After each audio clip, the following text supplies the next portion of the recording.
Created by Xiaomi, powered by Google, that's the pitch for the Mi A1, Xiaomi's first Android One smartphone. It runs vanilla software, has some pretty solid hardware, and an affordable price. This is Bailey Stein with Android Authority, and let's see if this promising smartphone really lives up to the hype. So yes, it is Android One, meaning a couple of things. One, it's running totally stock Android. There's no MIUI here, as Google handles everything in the software, from the design to the features. As you may have guessed, this makes updating the software much easier. Xiaomi has promised an update to Android Oreo before the end of the year, in addition to regular security updates. Xiaomi's updates to their other MIUI devices can be a bit hit or miss, so this is pretty much the Xiaomi phone to have if you care about software updates. Having used MIUI in the past, we were at first disoriented to use stock Android on a Xiaomi phone, but it's something that we quickly got used to. There are still some things that we miss from MIUI, and some we don't, but we are overall very happy with the Mi A1's software experience. Perhaps the largest benefit of stock Android over MIUI is the slightly snappier performance. With the Mi A1, everything runs quite smoothly, apps launch quickly, and it just overall feels faster than what we expect at this price. Hardware-wise, we're looking at Xiaomi's favorite chip, aka the Snapdragon 625, as well as 4GB of RAM. As we expected, the power-efficient 625 chip combined with the stock Android software makes for some very good battery life. Standby times were especially good, so if you're more of a passive user, you should have no trouble getting a couple of days out of a single charge. The battery itself is 3080 mAh and can be charged from 0 to 100% in 2 hours with the included charger.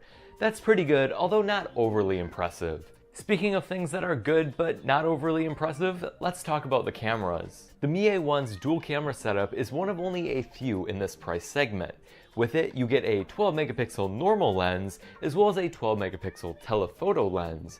This means that you can get up to 2 times optical zoom without losing any quality. We've seen manufacturers hype up their cameras time and time again, only to be left disappointed when actually trying them out. Thankfully, the camera here mostly left us impressed. Photos taken in good lighting look great, there's plenty of detail, and color reproduction is aesthetically pleasing. Dynamic range, although not the best, isn't too bad either.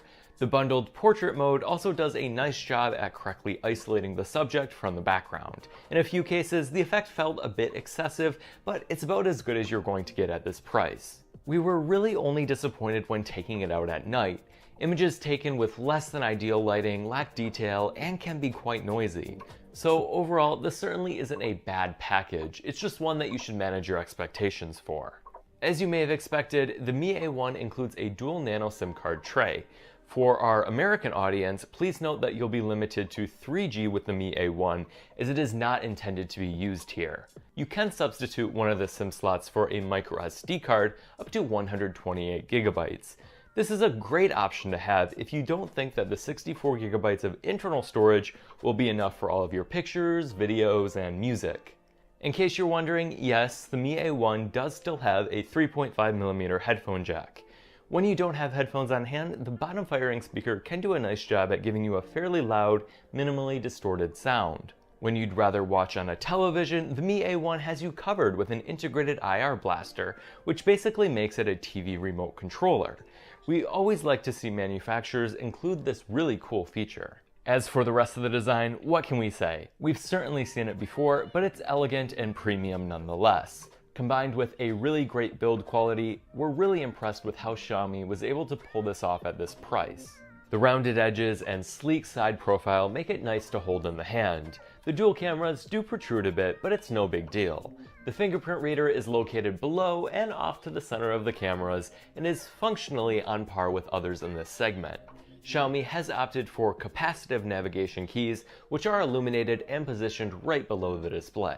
That display is a 5.5-inch 1080p panel, and it's pretty good overall. The glass is even slightly curved near the top, which is a nice premium touch. Sunlight readability is actually really good too, which is almost never the case at this price. We would have liked to see slightly better contrast and more accurate color reproduction, but those are really our only complaints regarding the display. 15,000 rupees or about $230. That's how much the Xiaomi Mi A1 costs. For that price, you're getting what may just be the perfect budget smartphone. There's a lot to love about the Mi A1, from its premium build to its very good camera. The clean, stock Android experience with promised updates are quite attractive too. Sure, the design could be more original and the camera could be better in low light, but at this price, those are some very small compromises. If you're looking for a well-rounded, future-proof smartphone on a budget, look no further than the Xiaomi Mi A1. Hey guys, Xiaomi is well known for high-quality Chinese phones that are sort of difficult to get in the West. But this is about to change with the Mi A1, which is Xiaomi's first phone made in partnership with Google. With the stock Android OS and global availability, is Xiaomi about to take the mid-range market by storm?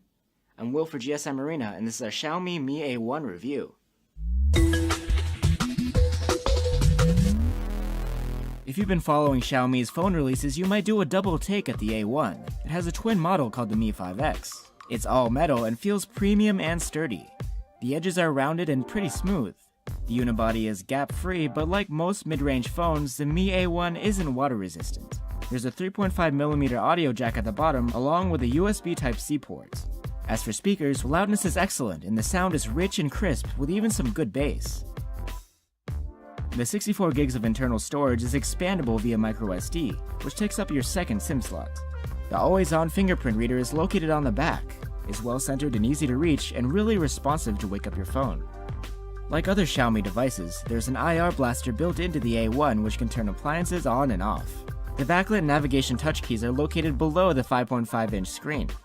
The Mi A1's IPS LCD has a 1080p resolution and is covered by Gorilla Glass, which is slightly curved along the edges. It's a really great LCD. It has some of the deepest blacks we've seen, and the brightness is above average at over 500 nits. Viewing angles are decent, and sunlight legibility is pretty good too. The Xiaomi Mi A1 runs Android 7.1.2 Nougat. Unlike its twin, the Mi 5X, the Mi A1 gives you a completely stock Android experience instead of the traditional Mi UI. This means you miss out on some of Xiaomi's proprietary features, but for fans of keeping things simple, this is a feature in itself. You do still get a couple of Xiaomi apps, Mi Remote for the IR blaster, and feedback. The simple interface is smooth, but there's nothing unique except for timely Android updates. We're supposed to see an upgrade to Android Oreo by the end of the year. Inside the Mi A1 is a Snapdragon 625